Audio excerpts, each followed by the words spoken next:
आज की वीडियो में हम एंटीबायोटिक्स और वैक्सीन्स पे बात करेंगे और इसी के साथ हमारे इस चैप्टर का दी एंड हो जाएगा। ठीक है, तो चलिए let's start. Antibiotics and vaccines, two important medicinal drugs are antibiotics and vaccines. हम सिर्फ इनको क्यों डिस्कस कर रहे हैं, क्योंकि ये बहुत इंपॉर्टेंट मेडिसिनल ड्रग्स हैं।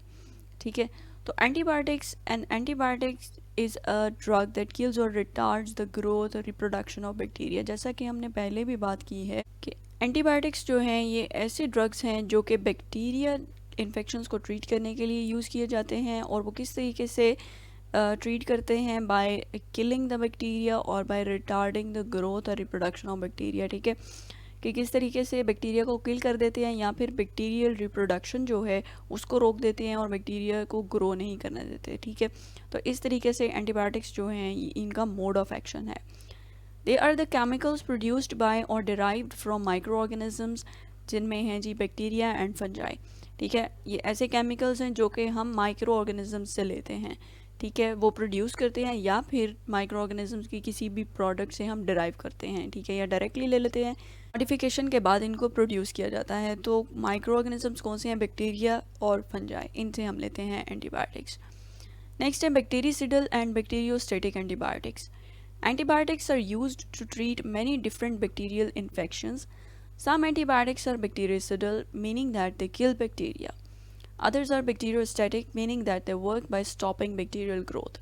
ठीक है, तो बैक्टीरियसिडल और बैक्टीरियोस्टेटिक एंटीबायोटिक्स जो हैं ये wide range of bacterial infections को ट्रीट करने के लिए यूज़ की जाती हैं, लेकिन इनका मोड ऑफ एक्शन जो है वो थोड़ा वेरी करता है। बैक्टीरियसिडल एंटीबायोटिक्स जो हैं ये ऐसी एंटीबायोटिक्स होती हैं जो कि बैक्टीरिया को किल करती हैं। ठीक है, और बैक्टीरियोस्टेटिक एंटीबायोटिक्स ऐसी एंटीबायोटिक्स हैं जो कि बैक्टीरियल ग्रोथ को जो है वो स्टॉप कर देती हैं, उनकी रिप्रोडक्शन को स्टॉप कर देती हैं, या फिर बैक्टीरिया जो है वो ग्रो नहीं कर पाते।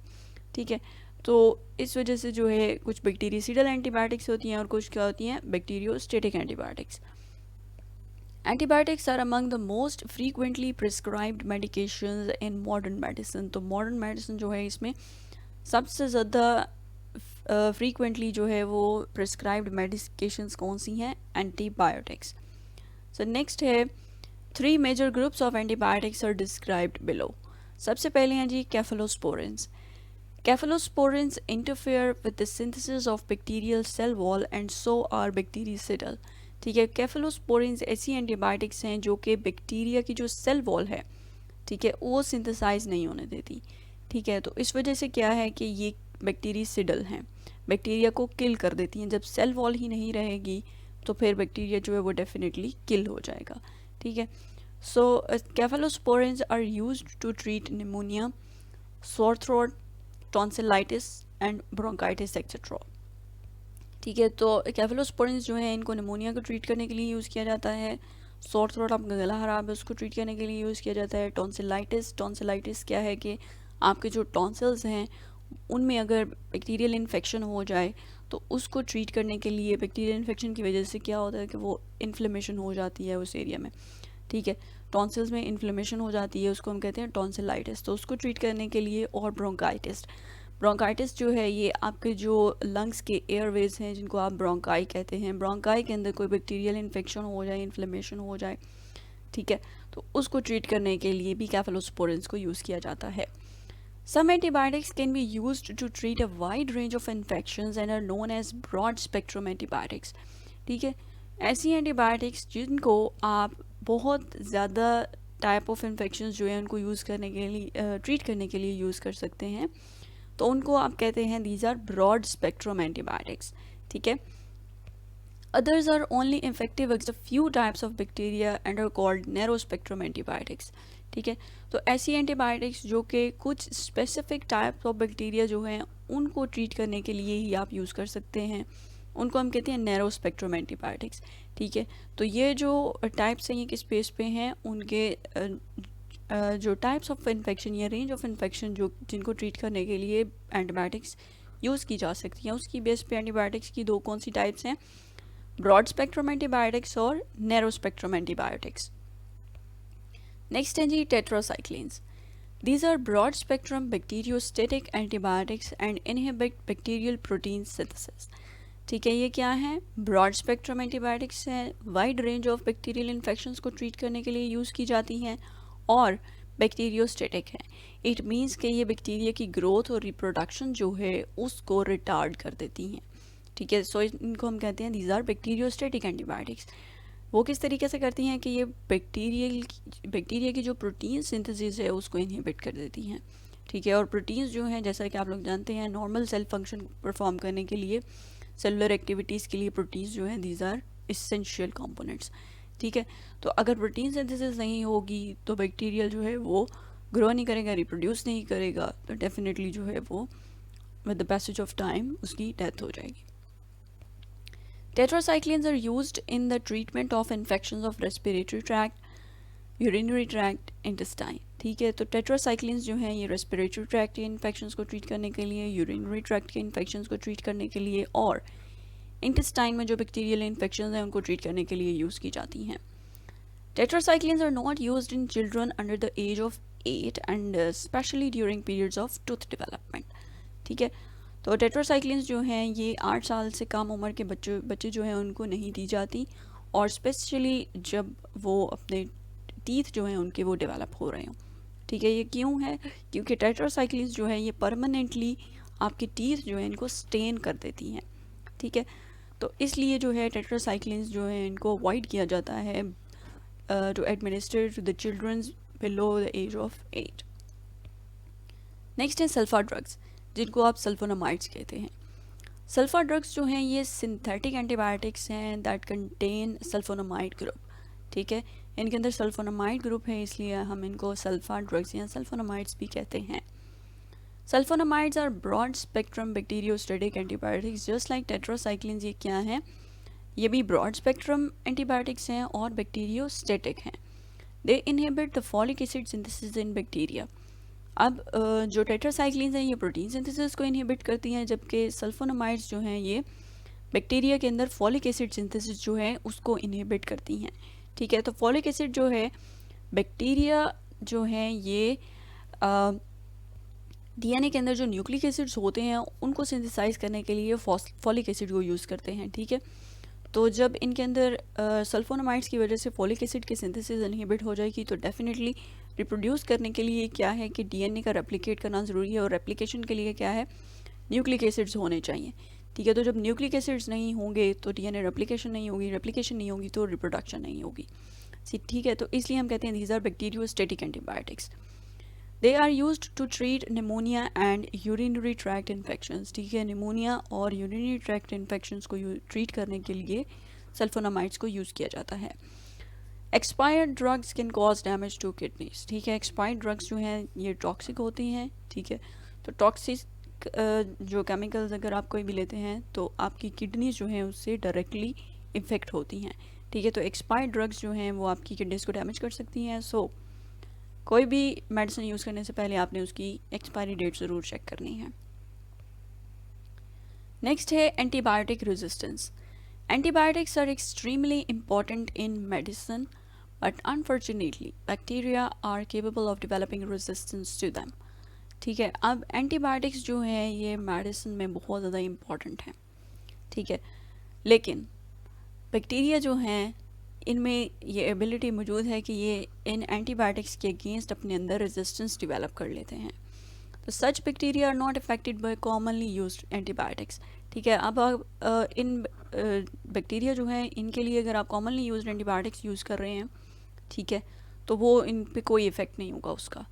ठीक है, इनको किल करने के लिए वो काफ़ी नहीं होगी। ठीक है, तो bacteria have number of ways of developing resistance. अब रेजिस्टेंस जो है ये डेवलप किस तरीके से होती है। ठीक है, sometimes their internal mechanism stops the working of antibiotic. ठीक है, अब उनका इंटरनल मैकेनिज्म जो है, इंटरनली उनके अंदर कोई ऐसा मैकेनिज्म है जो कि एंटीबायोटिक को वर्क ही नहीं करने देगा।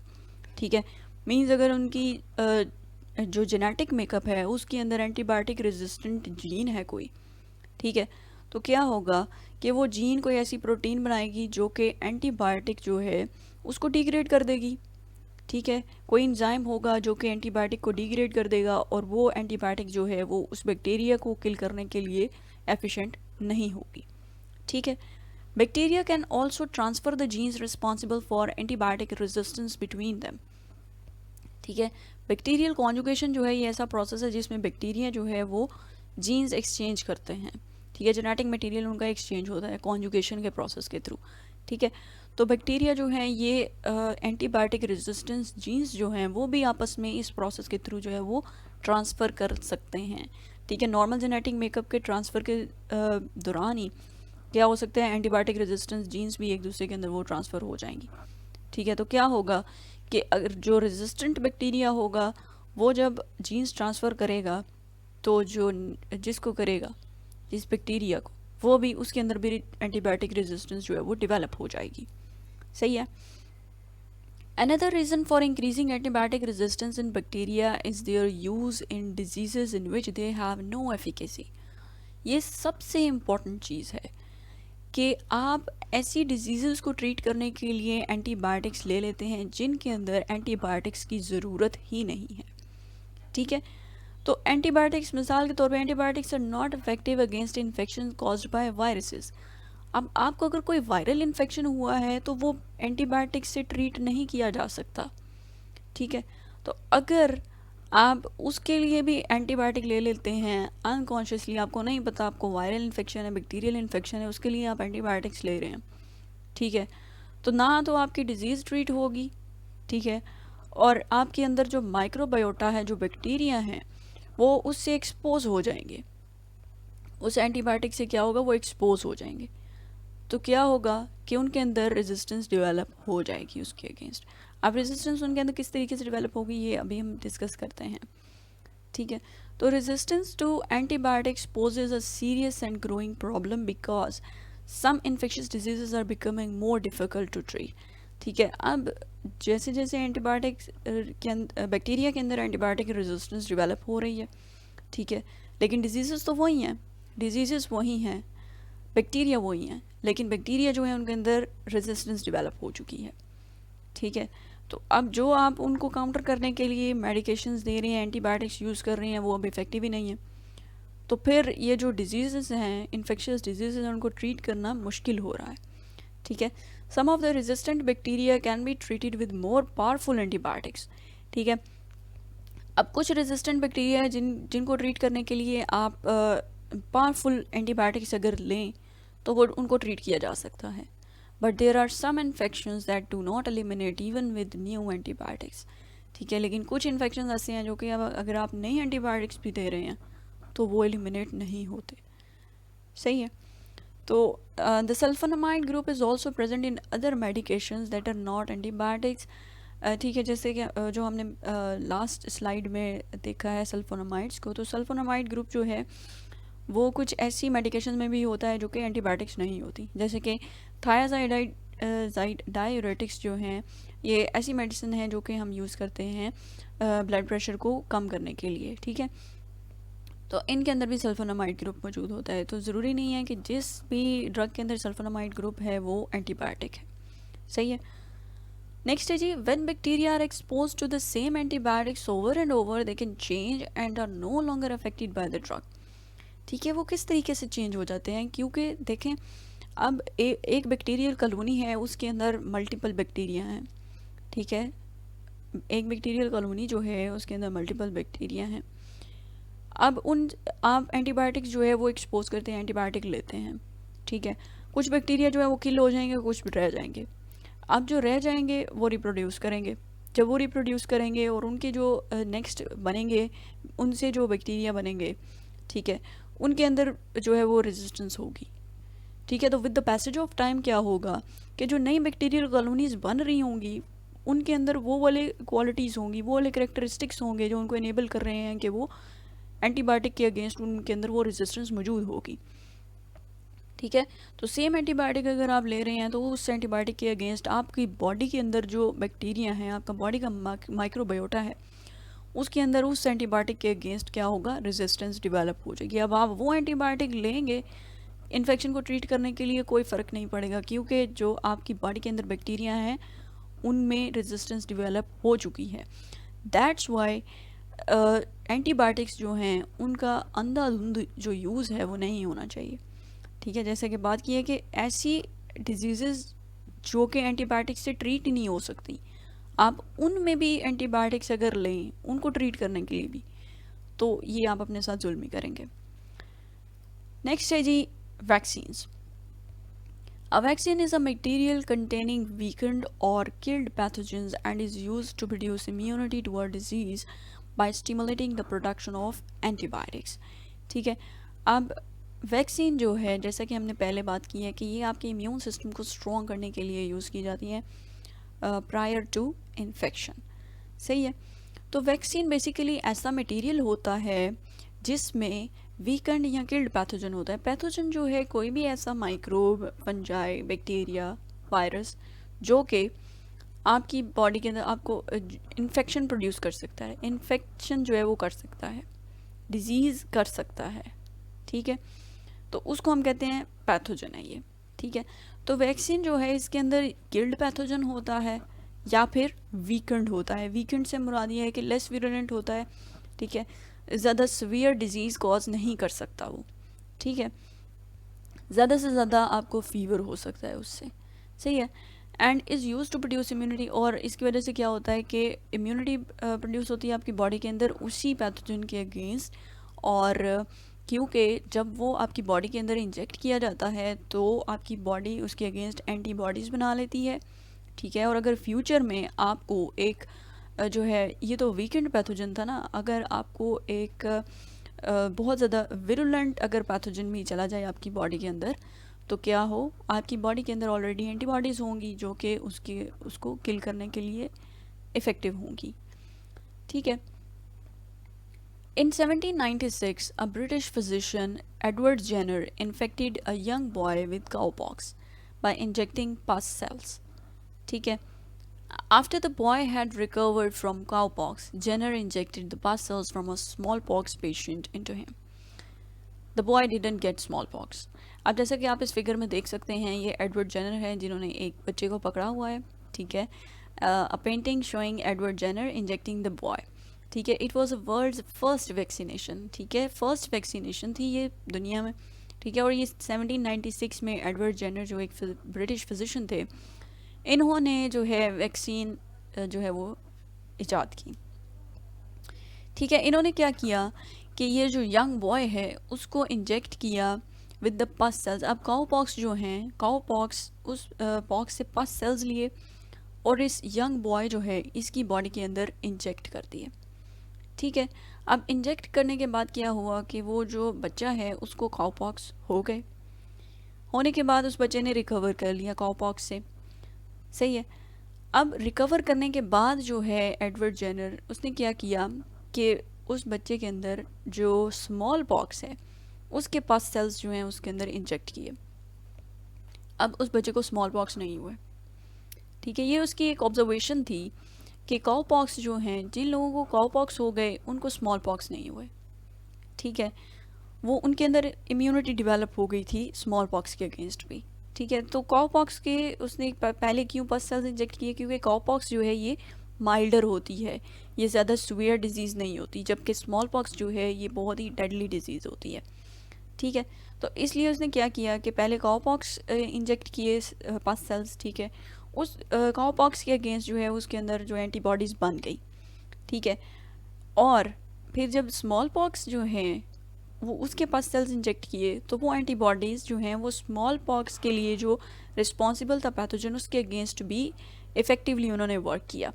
ठीक है, तो जिन लोगों में काउ पॉक्स जो है वो वैक्सीनेशन हो गई, इट मीन्स कि वो स्मॉल पॉक्स से भी सेफ़ हैं। सही है, उनके अंदर स्मॉल पॉक्स के अगेंस्ट भी इम्यूनिटी डेवलप हो गई। So it became clear that intentional infection with cow pox protected people from small pox. ठीक है, ये जो इंटेंशनली उसने इन्फेक्ट किया उस बच्चे को विद काउ पॉक्स, इसकी वजह से वो प्रोटेक्ट हो गया from the most deadly disease उस वक्त की, जो कि स्मॉल पॉक्स थी। ठीक है, तो this method was named vaccination and the substance used to vaccinate is was called vaccine.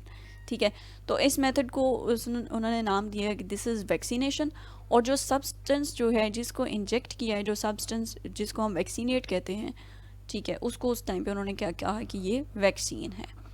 सही है। तो इस तरीके से वैक्सीनेशन का प्रोसेस जो है ये फर्स्ट टाइम जो है वो एडवर्ड जेनर ने इंट्रोड्यूस करवाया। नेक्स्ट है the mode of action of vaccines. Pathogens contain special proteins called antigens. When pathogens enter the body or blood of host, these proteins stimulate the immune response in host synthesis of antibodies. जैसा कि आप जानते हैं कि immune system जो है इसमें क्या होता है कि कोई भी फॉरेन जो है पार्टिकल, फॉरेन एंटिटी जो आपकी बॉडी के अंदर एंटर होती है, ठीक है, जैसे कि पैथोजन है, इनके ऊपर कुछ प्रोटीन्स होती हैं, स्पेशल प्रोटीन्स होती हैं जो कि होती हैं जिनको हम कहते हैं एंटीजेंस। ठीक है, जब ये आपके होस्ट जो है उसके ब्लड के अंदर, बॉडी के अंदर एंटर होते हैं तो होस्ट की जो बॉडी है, ठीक है, वो क्या करती है, वो इसके अगेंस्ट प्रोटीन्स बनाती है जिनको हम एंटीबॉडीज़ कहते हैं। ठीक है, antibodies bind to pathogens and destroy them. ठीक है, ये एंटीबॉडीज़ जो हैं ये उस पैथोजन के साथ बाइंड करती हैं बाय द एंटीजेंस जो कि प्रोटीन्स होती हैं उसके ऊपर। ठीक है, तो उसकी वजह से क्या होता है, ये जब बाइंड करती हैं तो जो पैथोजन है उसको डिस्ट्रॉय कर देती हैं, सही है, किल कर देती हैं उसको। In addition memory cells are produced which remain in blood and provide protection against future infections with the same pathogen. अब क्या होता है कि एक दफ़ा एक्सपोज हो गई आपकी बॉडी उस पैथोजन से, एंटीबॉडीज़ बन गई, एंटीबॉडीज़ ने उसको किल कर दिया। ठीक है, इसके साथ साथ आपकी बॉडी के अंदर मेमोरी सेल्स बन जाते हैं। मेमोरी सेल्स जो हैं ये ऐसे सेल्स होते हैं जो कि ब्लड के अंदर रहते हैं। ठीक है, और फ्यूचर में अगर वही पैथोजन जो है आपकी बॉडी के अंदर एंटर होता है, ठीक है, तो ये आपकी बॉडी को उसके अगेंस्ट प्रोटेक्ट करते हैं। ठीक है, तो व्हेन अ वैक्सीन क्या है, weakened or dead pathogen is introduced into blood stream, the white blood cells are stimulated. ठीक है, जब आपकी बॉडी के अंदर वो वैक्सीन जाती है, वीकेंड या डेड पैथोजन जाता है, ठीक है, तो ब्लड के अंदर जो आपके वाइट ब्लड सेल्स हैं वो स्टिमुलेट होते हैं। ठीक है, तो क्या होता है, beta lymphocytes recognise the weakened or dead pathogens as enemies and start producing antibiotic bodies against them. ठीक है, तो ये जो बी लिम्फोसाइट्स हैं ये क्या करते हैं, उन पैथोजेंस को रिकग्नाइज करते हैं एज एनिमीज मीन्स के ये फॉरेन जो है एंटिटीज़ के तौर पे उनको लेते हैं। ठीक है, और उनके अगेंस्ट एंटीबॉडीज़ बनाना शुरू कर देते हैं। These antibodies remain in blood and provide protection against pathogens. अब ये एंटीबॉडीज़ जो हैं ये क्या करती हैं, ब्लड के अंदर मौजूद होती हैं और फ्यूचर में अगर कोई इन्फेक्शन होता है तो फ़ौरन से क्या करती हैं, उस पैथोजन को किल कर देती हैं। If real pathogens enter blood, the already present antibodies kill them. जैसा कि पहले बात की है कि ये क्या है, वीकेंड या डेड पैथोजेंस हैं जो कि वैक्सीन की फॉर्म में आपकी बॉडी के अंदर गए हैं। ठीक है, इनके अगेंस्ट आपकी बॉडी ने क्या किया है, एंटीबॉडीज़ बना ली हैं। अब वो एंटीबॉडीज़ जो हैं वो आपकी ब्लड के अंदर मौजूद हैं।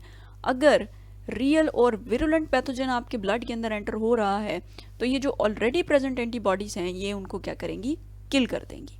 ठीक है, तो ये क्या है, इन्फेक्शन होने से पहले, सीवियर इन्फेक्शन होने से पहले आपकी बॉडी को एक्सपोज किया जाता है उस पैथोजन से ताकि आपकी बॉडी के अंदर इम्यूनिटी डेवलप हो जाए। ठीक है, तो नेक्स्ट है जी, the most common method of administering vaccines is by injection but some vaccines are given by mouth or nasal spray. ठीक है, तो मोस्ट कॉमन मेथड जो है वैक्सीन एडमिनिस्टर करने का वो बाय इंजेक्शन है। ठीक है, लेकिन कुछ वैक्सीन्स जो हैं ये नेज़ल या माउथ स्प्रेज के थ्रू भी जो है वो दी जाती हैं। Some vaccines do not provide lifetime immunity. For example, tetanus vaccines are only effective for a limited period of time. In such cases, booster shots are necessary to maintain continuous protection. ठीक है, तो कुछ vaccines जो हैं ये life time immunity आपको नहीं provide करती कि मीन आप एक दफ़ा जो है वो वैक्सीनेशन हो गई है आपकी तो पूरी ज़िंदगी आपको दोबारा वैक्सीनेशन की ज़रूरत नहीं है। ऐसा नहीं है, कुछ जो डिजीज़ हैं उनके लिए आपको जो है वो फ्रीक्वेंटली जो है वो करवानी पड़ती है। जैसे कि टेटनस वैक्सीन्स हैं ये कुछ टाइम पीरियड के लिए जो है वो इफ़ेक्टिव होती हैं, तो इस केसेस में आपको क्या करना पड़ता है कि बूस्टर वैक्सीन जो है वो आपको लगवानी पड़ती है ताकि आप कॉन्टीन्यूसली जो है वो प्रोटेक्टेड रहें इस डिज़ीज़ से। Children are required to be vaccinated before attending school. The vaccination of children has resulted in marked decrease of most many once common diseases including whooping cough, polio, smallpox and others. ठीक है, तो बच्चे जो हैं उनको school जाने से पहले वैक्सीनेशन जो है वो करवानी चाहिए। ठीक है, और ये जो बच्चों की वैक्सीनेशन है इसकी वजह से जो पहले वक्तों में बहुत ज़्यादा कॉमन होती थी डिजीज़ जैसे कि कफ है, पोलियो है, स्मॉल पॉक्स है, इनकी जो रेशो है वो बहुत कम हो गई हुई है पॉपुलेशन में just because of vaccination. So next है सम थिंग्स टू रिमेंबर, जो कि आपको याद रखनी है related to drugs and medicines. Medicines can help you feel better, but if medicines are taken incorrectly, they can actually make you feel worse. ठीक है, medicines जो हैं अगर आप सही टाइम पे सही क्वांटिटी ले रहे हैं, ठीक है, तो they can make you feel better. लेकिन अगर आप मेडिसिन का इनकरेक्ट यूज़ करेंगे तो ये आपके लिए नुकसानदेह हैं। सही है, इट इज़ इम्पॉर्टेंट टू, कुछ पॉइंट्स हैं ये आपने अपने ज़हन में रखने हैं। Always check the instructions on doctor's prescription slip and make sure you take the doses of medicine strictly as your doctor prescribe. ठीक है, अब जो इंस्ट्रक्शंस लिखी हुई हैं डॉक्टर ने अपनी प्रिस्क्रिप्शन स्लिप के ऊपर, आपने उन इंस्ट्रक्शंस को फॉलो करना है। डॉक्टर ने लिखा होगा ये किस टाइम आपने मेडिसिन लेनी है, कितनी लेनी है। ठीक है, अगर सिरप है कोई, आपने 1 स्पून लेना है। ठीक है, तो क्या है, आपने उतना ही लेना है। ठीक है, कोई टैबलेट है वो आपने 1 लेनी है, सुबह लेनी है, और वो आपने 1 ही लेनी है और सुबह लेनी है। स्ट्रिक्टली उन इंस्ट्रक्शंस को आपने क्या करना है, फॉलो करना है। Always check the expiry date printed on the medicine pack. The expired medicine may prove poisonous. ठीक है, तो सबसे पहले क्या करना है, मेडिसिन पैक जो आपने मेडिसिन लेनी है उसके ऊपर चेक करना है कि इसकी एक्सपायरी डेट क्या है। ठीक है, एक्सपायरी डेट चेक करने के बाद आपने उसको यूज़ करना है, क्योंकि एक्सपायर्ड मेडिसिन जो है ये पॉइजनस होती हैं, टॉक्सिक होती हैं, और ये आपकी किडनीज़ को डैमेज कर सकती हैं। ठीक है, never take medicine prescribed for someone else even if you think you have the same medical problem. ठीक है, अगर आपको लगता है कि फ़लाँ बंदा जो है उसको ये डिजीज़ हुई थी, उसको भी ऐसे ही सिम्टम्स थे, ठीक है, तो मुझे भी यही सिम्टम्स हैं, ठीक है, तो एक ही मसला है हमारा, तो हम जो है वो क्या करते हैं, जो उसको डॉक्टर ने मेडिसिन दिए हैं हम भी वही ले लेते हैं। ठीक है, तो ऐसा नहीं करना। ठीक है, आपकी बॉडी जो है उसकी कंडीशन और है, सही है, आपका जो प्रॉब्लम है वो भी और हो सकता है। आपने चेकअप नहीं कराया, चेकअप के बगैर आप ऐसी मेडिसिन नहीं लें। ठीक है, तो किसी और को जो मेडिसिन प्रिस्क्राइब की हुई हैं, बेशक आपकी मेडिकल प्रॉब्लम जो है आपको बज़ाहिर वो सेम लग रही है, लेकिन फिर भी आपने किसी को प्रिस्क्राइब की हुई मेडिसिन आपने नहीं लेनी। Some medicine such as antibiotics must be taken for a specific number of days. ठीक है, make sure you take the medicine for the stated time, otherwise the problem may come back again. ठीक है, अब कुछ medicine जैसे कि antibiotics हैं, जैसा कि हम पहले भी एंटीबायोटिक्स पे बहुत बात कर चुके हैं, एंटीबायोटिक रेजिस्टेंस पे बात कर चुके हैं। ठीक है, तो ये मेडिसिन जो है आपने स्पेसिफिक नंबर ऑफ डेज तक लेनी है, जितने दिन के लिए कहा गया उतने दिन के लिए ही लेनी है। ठीक है, उतने टाइम पीरियड के लिए ही लेनी है, क्योंकि अगर आप ज़्यादा इनको इनटेक करेंगे तो फिर जो है वो रेजिस्टेंस के चांसेस ज़्यादा हैं, और आपकी जब रेजिस्टेंस डेवलप हो सकती है तो फिर बीमारी जो है वो दोबारा से आपको आ घेरेगी। Always check with your doctor before you stop taking a medicine or consider a new treatment. ठीक है, अगर आपने जब आपने मेडिसिन लेना बंद करनी है, उससे पहले आपने डॉक्टर को चेकअप कराना है कि आपकी बॉडी जो है वो किस स्टेट में है। ठीक है, डिज़ीज़ जो है वो ख़त्म हो गई है या कि मेडिसिन लेने की मुझे ज़रूरत है या नहीं है। ठीक है, तो पहले आपने क्या करना है, डॉक्टर से रुजू करना है। Some medicine are not suitable for children and there are special childrens dosages for many medicine. ठीक है, बच्चों के मामले में आपने बहुत ज़्यादा एहतियात करनी है, क्योंकि कुछ मेडिसिन जो हैं वो बच्चों के लिए नहीं होती। ठीक है, और अगर हैं तो उनका जो डोजेज है, कितनी क्वांटिटी में आपने उनको देनी है, वो भी प्रिस्क्राइब्ड होता है। ठीक है, वो भी जो है वो स्पेसिफिक होता है कि आपने इतनी डोजेज ही देनी है बच्चों को। ठीक है, तो इस मामले में आपने बहुत ज़्यादा जो है वो एहतियात बरतनी है। Do not take medicine in the dark. ठीक है, डार्क में आपने मेडिसिन नहीं लेनी, ताकि आप जो मेडिसिन है उसको मिस्टेकनली कोई और मेडिसिन ना ले लें। ठीक है, if your prescription medicine are crucial for your health and life, carry medicine and dosages instructions with you whenever you are out of home. ठीक है, अगर जो प्रिस्क्राइब्ड मेडिसिन हैं वो आपकी लाइफ के लिए और आपकी हेल्थ के लिए बहुत ज़्यादा ज़रूरी हैं, ठीक है, उनके बगैर आपका गुजारा नहीं है, इन अदर वर्ड्स। ठीक है, तो आप मेडिसिन और जो इंस्ट्रक्शंस हैं वो आप अपने पास रखें जब आप घर से बाहर निकलते हैं, ठीक है। Always keep health care products out of the reach of children, ठीक है। हेल्थ केयर प्रोडक्ट्स जो हैं ये बच्चों की पहुंच से दूर रखें ताकि वो खुद से ही जो है वो कोई ड्रग ना ले लें। Do not use the medicine if there are signs of tampering, ठीक है। Inform the pharmacist and the manufacturer of the medicine about it, ठीक है। आपने जो है वो मेडिसिन यूज़ नहीं करनी जो कि टेम्पर्ड हो, ठीक है। क्या तो ये टेम्परिंग क्या है, साइंस ऑफ टेम्परिंग, अगर जो है वो टेम्परिंग हो तो आपने वो मेडिसिन नहीं लेनी। टेम्परिंग बेसिकली ये है कि आप एक मेडिसिन लेके आते हैं, उसी ब्रांड की होती है, लेकिन जो टैबलेट्स होती हैं वो आपको उस तरह की नहीं लगती जो कि आप यूजुअली लेते हैं, ठीक है। टैबलेट्स जो हैं वो आपको डिफरेंट नज़र आ रही होती हैं, ठीक है। साइज़ उनका सही नहीं होता, ठीक है। थिकनेस वैसी नहीं होती, ठीक है। और उनकी डोर और टेस्ट भी डिफरेंट होता है, सही है। और टैबलेट्स जो हैं वो टूटी हुई होती हैं उसके अंदर। तो इस तरीके से अगर आपको ये साइंस नज़र आए कि टैबलेट्स जो हैं वो उस क्वालिटी के नहीं हैं, वो नहीं है, ठीक है। बेशक उनकी पैकेजिंग और सारा कुछ वही है, लेकिन फिर भी आपने क्या करना है कि वो टैबलेट्स नहीं लेनी और फार्मासिस्ट जो है उसको कांटेक्ट करना है या फिर जो मेडिसिन मैन्युफैक्चरर है उसको कांटेक्ट करना है। तो इस तरह की मेडिसिन आपने हरगिज़ नहीं लेनी।